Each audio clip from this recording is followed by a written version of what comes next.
In the center of it all, General Mark Willis, Earth's chosen representative, sat motionless, clad in a dark military uniform adorned with subtle symbols of his rank. He watched as the alien king rose to address the council. The alien king was a towering figure, his crimson armor reflecting the council lights, eyes cold as ice yet burning with contempt as they fell upon Willis. This king, a ruthless warlord who had claimed dominion over dozens of worlds, had a reputation for belittling those he deemed weak, and today, his sights were set on humanity. Esteemed council members, the alien king began, his voice booming across the chamber. We are gathered here to discuss the future of our shared galaxy, a future that we must ensure remains free of any unwelcome influences. He cast a sharp glance at Willis, lips curling in a sneer. For too long, we have tolerated a species that insists on meddling in affairs far beyond its capacity to understand. Murmurs rippled through the assembly as the alien king's words echoed in the vast chamber. Some delegates looked uneasy. Others nodded in agreement, emboldened by the king's scorn. General Willis sat unmoved, his steely gaze fixed on the alien king. He understood what was happening. This was more than just a speech. It was an attempt to diminish humanity in front of every influential power in the galaxy. The alien king continued, his voice dripping with condescension. Humans have recently been expanding their reach, eager to play with technologies they scarcely comprehend, building ships they can hardly control. He paused, casting a smirk over his audience. It is an amusing charade, but we must ask ourselves, how much longer will we allow these primitive creatures to meddle in our affairs? A ripple of laughter, brief but biting, moved through the crowd. It wasn't just the words that rankled General Willis. It was a disdain layered within each one. The alien king, clearly, viewed humanity as an upstart species, nothing more than a collection of children scrambling to join a game they barely understood. But Willis knew his mission was not to react to insults, but to protect Earth's standing. With a slow, measured breath, General Willis rose to speak. The movement silenced the murmurs, drawing every eye in the chamber. His gaze, sharp and unyielding, locked onto the alien king. Your Majesty, Willis began, his voice level and unhurried. Humanity did not come here to play at diplomacy, nor to be insulted. We have paid our dues in blood and sacrifice, fighting for survival against odds that would break many species in this hall. A murmur of interest replaced the laughter.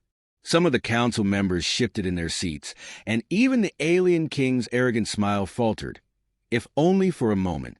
Willis pressed on, his voice rising with quiet intensity. We may be young by galactic standards, but don't mistake that for weakness. History has shown time and time again that humanity does not bend easily, nor do we shrink from defending ourselves. So I would suggest that you tread carefully. The alien king laughed, a cold, dismissive sound that echoed through the council chamber. Is that a threat, General? He asked, his voice low but dripping with mockery.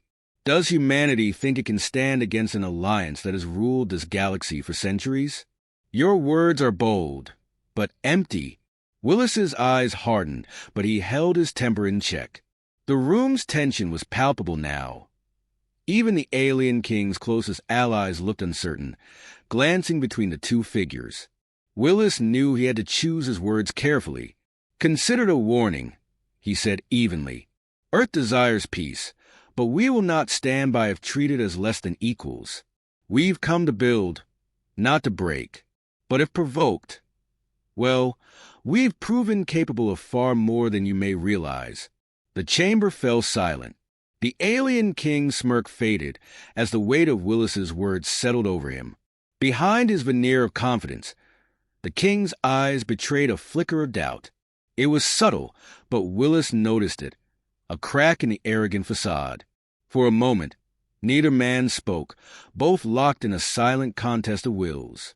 Then, slowly, the alien king inclined his head. Perhaps, he said, his voice smooth but his tone wary, I underestimated humanity's sense of self-importance. But words are just that, words. He leaned forward, his gaze piercing. Let us see if your actions can live up to them." Willis met his stare without flinching. "Then let us speak no more of threats or warnings," he replied calmly. "Let our actions speak for us." The king straightened, still visibly irked but clearly recognizing he would get no concession from the human representative. For now, the moment of open hostility passed, but the tension remained, lingering like an unspent charge ready to ignite. Around the chamber, council members exchanged uneasy glances, understanding that this encounter had shifted the balance in unpredictable ways. General Willis took his seat again, though his shoulders remained tense, his resolve unbroken. The encounter left an indelible mark on the assembly. The quiet tension spoke louder than the harshest words. Humanity, it seemed, had declared they would not be cowed. And as General Willis's gaze swept the room, it was clear that no one who witnessed this clash would soon forget it.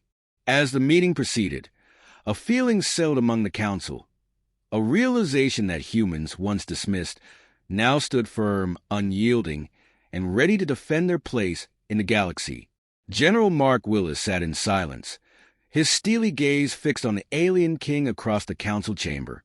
The taunts and dismissive laughter from the alien delegates continued to echo around him, each insult like a spark on dry tinder. For the first time, Willis felt the weight of humanity's resolve settling into his bones, a fire that refused to be dimmed by diplomacy or patience. He knew the alien king saw humanity as little more than an inconvenience, a primitive race daring to step beyond its borders. But now, it was time to show them the folly of that view. Willis rose, a quiet power emanating from him. With a cold clarity, he began to speak, his words cutting through the noise. "The council convenes to seek stability, peace, and mutual respect," he said, his voice carrying authority honed from years on the battlefield. "Yet today, I've heard only mockery, directed at a species that has fought and bled for its survival. If respect is a language you refuse to speak, then we will communicate in one that leaves no room for misunderstanding." The alien king smirked unfazed. "More empty words from a tiny species," he sneered. "You continue to amuse me, General. Perhaps Earth would fare better learning humility rather than making threats it cannot uphold." Willis's jaw tightened, but he didn't allow anger to cloud his purpose. Instead, he gave a small nod to his second-in-command, who was seated inconspicuously among the human delegation. The signal traveled instantly across encrypted channels to the human fleet orbiting nearby, a silent command that set the gears of a meticulously prepared operation into motion. Unseen and unheard, humanity's forces moved into position. As the alien king leaned back, basking in his assumed victory, a soft vibration began to hum through the council's chamber. It was almost imperceptible at first, but it grew stronger, resonating through the floors and walls, catching the attention of the delegates. The lights in the chamber flickered briefly, and a murmur of confusion swept over the assembly. The alien king's amused expression faltered as his attention shifted to the subtle but unmistakable change in atmosphere. His aide whispered something urgently in his ear, and he straightened, casting a wary glance at General Willis. "What is this?" the king demanded, his voice tinged with irritation. "Explain yourself, human." Willis met his gaze, calm and unblinking. "The ships you mocked? They're here, surrounding this council station as we speak.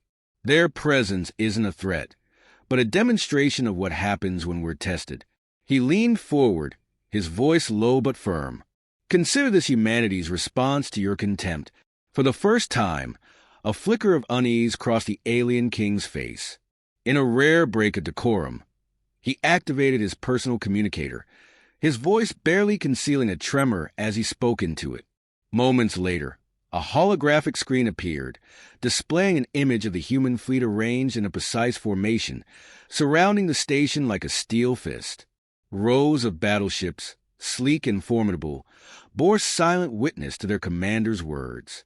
A ripple of shock spread across the council as alien leaders stared, some with disbelief, others with growing dread. This was not the image of a primitive race. They were witnessing the strength of a species fully prepared for conflict, one that had mastered the art of survival against any odds. The alien king's expression darkened, the mask of arrogance crumbling under the weight of what he saw. A desperate display, he spat, though his voice wavered. Do you really think these ships will save you from the consequences of defying the Council? Willis took a deliberate step forward, his gaze never leaving the king. These ships aren't here to save us. They're here to make one thing clear. Earth has no intention of being pushed or mocked any longer. You sought to intimidate us, to test our limits. He gave a slight, almost imperceptible smile. Now, you know exactly what those limits are. The alien king's allies exchanged nervous glances, the bravado of minutes ago replaced by a palpable fear. The sheer might displayed by the human fleet left little doubt of their capability, and the silent coordination of their positioning spoke volumes about the discipline and power of humanity's forces. One of the alien delegates, a reptilian figure with gleaming scales, leaned forward, his voice low and respectful. General Willis, he began, perhaps it would be prudent to return to a discussion of mutual respect. Clearly, Earth has proven its commitment to peace on equal terms. Willis acknowledged him with a nod, but his gaze remained fixed on the alien king. Humanity came to this council seeking cooperation, not conflict, but we will not stand idly by if treated as lesser. His voice softened, but it held an edge of steel. We are here to stay, and any who threaten Earth will find themselves facing not only our words, but our might. The alien king stared, his face twisted in fury, yet he remained silent. For the first time, he saw humanity not as a curiosity or an annoyance, but as an equal force, a presence that could no longer be ignored or mocked. Willis lowered his voice, leaning in so that only the king could hear. This is your last chance to show respect, Your Majesty. Don't make the mistake of testing humanity's patience again. The council chamber was silent, every delegate hanging on Willis's words. The alien king's usual arrogance had drained from him, replaced by a simmering frustration he could not afford to unleash. He clenched his jaw, his gaze faltering under Willis's unwavering stare. Finally, after a long, tense pause, he offered a begrudging nod. Very well, General Willis. Let us continue this discussion under terms of mutual understanding. A faint sigh of relief rippled through the chamber, the tension releasing, though wariness lingered in every corner. Humanity's message had been delivered with unmistakable clarity, and the delegates now understood Earth's representatives had not come to be dismissed or mocked. They had come to claim their rightful place among the stars. Willis returned to his seat, his expression unchanging, yet satisfaction glinted in his eyes. He knew the tides had turned, that humanity's voice would not be silenced again. And though the council continued its session, the memory of that moment, the unyielding force humanity had displayed, would stay with them, a silent promise of the strength Earth was prepared to wield. As the meeting moved forward, the delegates stole glances at Willis, understanding that humanity had crossed the threshold today. As the council session adjourned for a break, General Mark Willis remained in his seat, his mind churning through the events that had just unfolded. He knew the alien king's silence wasn't the end of this conflict. It was simply the prelude to something far more intense. And he was ready. Humanity's power had been displayed. Yet he could see in the alien king's eyes that the defiance wasn't yet beaten out of him. There was a final reckoning yet to come. Moments later, a summons arrived for Willis, a private audience with the alien king in his personal chamber. It was a move that carried risks, but Willis recognized the strategy. This was the king's attempt to reassert control, to deliver his threats away from the council's prying eyes. Squaring his shoulders, Willis accepted, signaling to his team to remain alert. Willis entered the alien king's chamber, a dimly lit room lined with walls of dark stone and decorated with artifacts from conquered worlds. The air was thick with the scent of exotic incense, meant to unsettle him. Yet he was unfazed, stepping forward with the unshakable bearing of a soldier.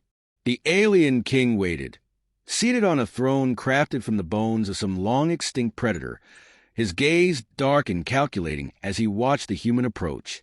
"General Willis," the king began, his voice laced with venomous politeness, "you've made quite an impression today. Few have dared speak to me as you have." Willis inclined his head, maintaining his composure. "Respect goes both ways, Your Majesty. Humanity came here in peace, only to be met with disdain. I thought it was time we established some clarity." The alien king's expression twisted, a shadow of fury passing across his face. "Clarity?" he echoed, his voice rising. "You misunderstand, human. This galaxy is not yours to claim. Your species is young, naive, stumbling into realms you have no right to enter." Willis's eyes narrowed, but he remained silent, letting the alien king vent his anger. The king rose from his throne, his towering form casting a long shadow that stretched across the chamber. He moved closer, his voice a low, menacing growl. "Do you truly believe that a handful of ships will protect you from me? From all that I command?" The general stood firm, refusing to yield an inch. "We believe in our strength, Your Majesty," he replied, his voice steady. "Our history is one of survival against overwhelming odds.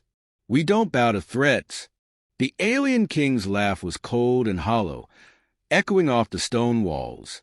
"Your confidence is admirable, but foolish. I could destroy your fleet with a single order. Your people would be ashes before your transmissions reach them. Earth would burn, a lesson for all those who would dare defy me." Willis felt his pulse quicken, but he kept his expression neutral. He had anticipated threats, even worse than these, and he had come prepared. "Maybe you could burn Earth, Your Majesty," he acknowledged, a hint of steel in his voice. "But know this, humans never surrender quietly.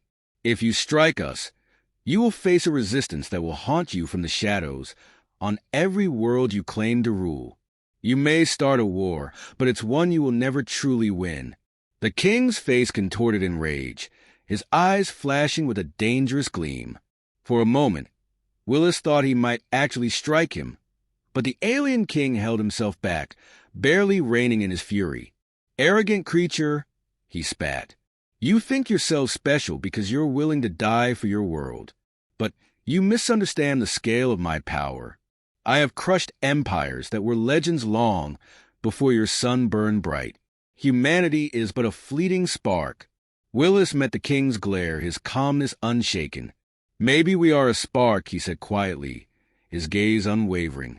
"But sometimes a spark is all it takes to ignite something unstoppable." The alien king took a slow step back, momentarily thrown off balance by Willis's words. He wasn't used to opposition, least of all from a species he considered beneath him. And yet, here was a man unarmed and alone, defying him with a resolve that seemed unbreakable.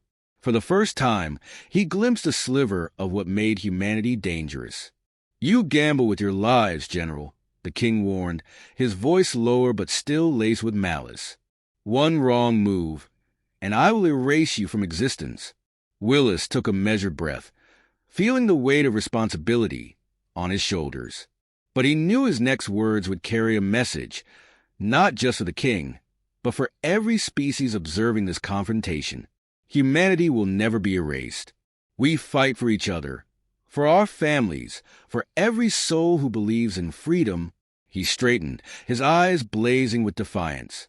"If you bring war to Earth, you'll be facing a united front, a force that will not rest until justice is done. Remember that." The alien king's fist clenched, his anger now barely contained. But he could see that Willis's resolve would not break, that humanity's spirit was something he could not simply crush beneath his heel. This realization, bitter and begrudging, settled over him, a reminder that he had underestimated Earth's champions. In a final gesture of intimidation, the king leaned forward, his voice dripping with disdain. "You will regret these words, General. Humanity will rue the day it defied me." Willis held his ground, his voice calm but unyielding. "Perhaps, Your Majesty, but if that day comes, we'll face it standing tall. and we will make sure that you, like everyone else, never forget it." The alien king sneered, but there was an edge of uncertainty in his eyes now. The human representative had not faltered, had not bowed, and had not feared. The silence stretched between them, a cold recognition that no threats or intimidation could sway Earth's resolve. With that, General Willis turned and walked out of the chamber, his steps echoing down the stone hallway. The alien king watched him go, fury simmering beneath his expression.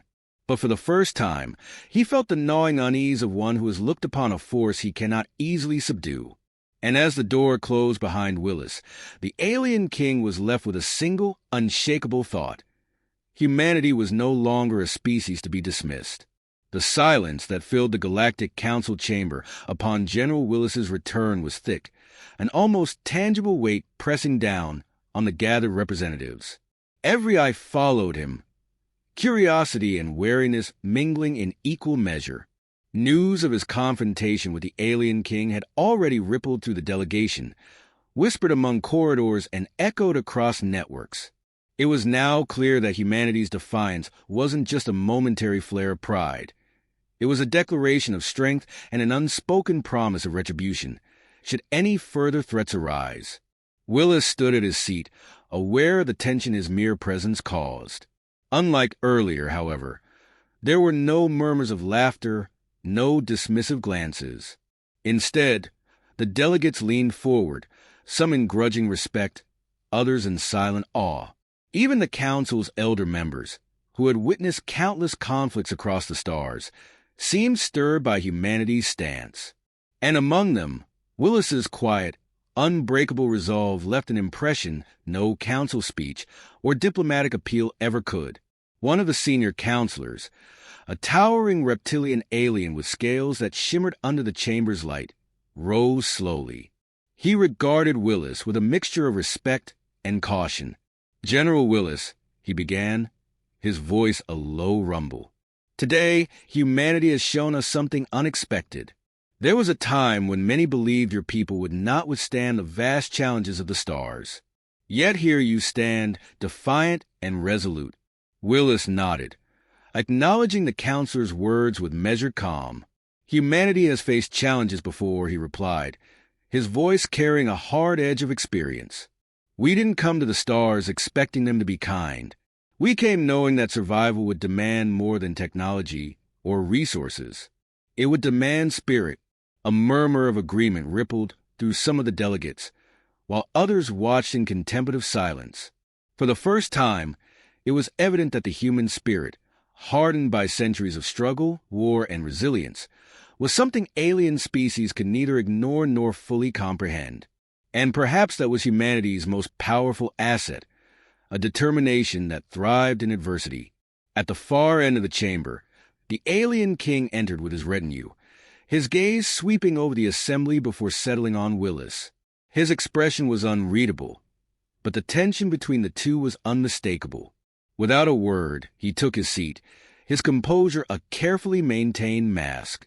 Yet Willis could sense a subtle shift in the king's demeanor, a crack in the veneer of superiority. The king's earlier certainty had wavered, replaced by a grudging respect he couldn't quite suppress. One of the younger counselors, a wiry creature with multiple eyes that glittered with intelligence, leaned forward. "General Willis, would you say humanity seeks to impose its will upon the galaxy?" Willis's gaze met the counselor's directly, his answer immediate and unflinching. "Humanity doesn't seek dominance," he replied. "We seek peace. True peace, one that doesn't require bending to another's terms. But make no mistake. If forced to choose between peace and survival, humanity will always choose survival." The counselor nodded thoughtfully, and another wave of murmurs spread through the chamber. It was becoming clear that humanity's position was not one of aggression, but of self-preservation, an unyielding stance forged by a history of hardship and struggle. And for the first time, the council understood the sheer depth of human resolve, a strength that was as much a part of them as their technology or military might. As the murmurs quieted, Willis spoke again, his voice carrying a gentleness that surprised many. "Earth may be young in this galaxy, but we carry with us the wisdom of our own struggles. We don't ask for privilege, only for a place where we aren't threatened simply for existing." A silence followed his words, one of understanding and contemplation. The Galactic Council members exchanged glances, a shared acknowledgement passing between them. In humanity, they saw not a race to conquer or dismiss, but a species that had already proven itself capable of remarkable endurance and fierce loyalty. Even those who had once sneered now regarded Earth's representative with a newfound respect. Finally, the Council's eldest member, a dignified figure cloaked in shimmering silver robes, rose to address the assembly. Her voice was soft but carried an authority that commanded attention. "Today, we recognize that humanity has earned its place among us," she declared, her gaze warm but serious as it met Willis's. "Your courage and determination reflect a strength that enriches the galaxy. Let all species understand. Earth's people are not to be underestimated." A nod of agreement passed through the Council, even from those who had initially opposed humanity's presence. The alien king, visibly displeased but constrained by the weight of Council consensus, remained silent. He had lost this round, and he knew it. The galaxy had spoken, and it had chosen to acknowledge humanity's indomitable spirit. Willis inclined his head, accepting the Council's recognition with a quiet dignity. He had not come seeking validation, but the acknowledgement of humanity's strength marked a turning point. Earth was no longer alone, and those who had once scorned it now understood the true nature of its resolve. As the Council adjourned, Willis walked toward the exit, his head held high. The alien king watched him go, a simmering fury barely hidden beneath his regal facade. This was far from over. Willis knew the alien king would not easily forgive this challenge to his authority. But for now, humanity had secured its place, and Earth would continue its journey among the stars, strengthened by the respect it had earned. In the corridors beyond, Willis's second-in-command awaited him, eyes shining with pride. "The Council respects us now," he said quietly, a rare smile crossing his usually stoic face. Willis nodded, a sense of satisfaction settling over him. "They've seen who we are," he replied, his voice calm and resolute. "And they'll remember." With that, General Willis and his team left the Council chambers, the echoes of humanity's defiance lingering in the halls. It was a new dawn for Earth's people, a future where their strength and spirit had earned them a place in the galaxy, one that no species would soon forget.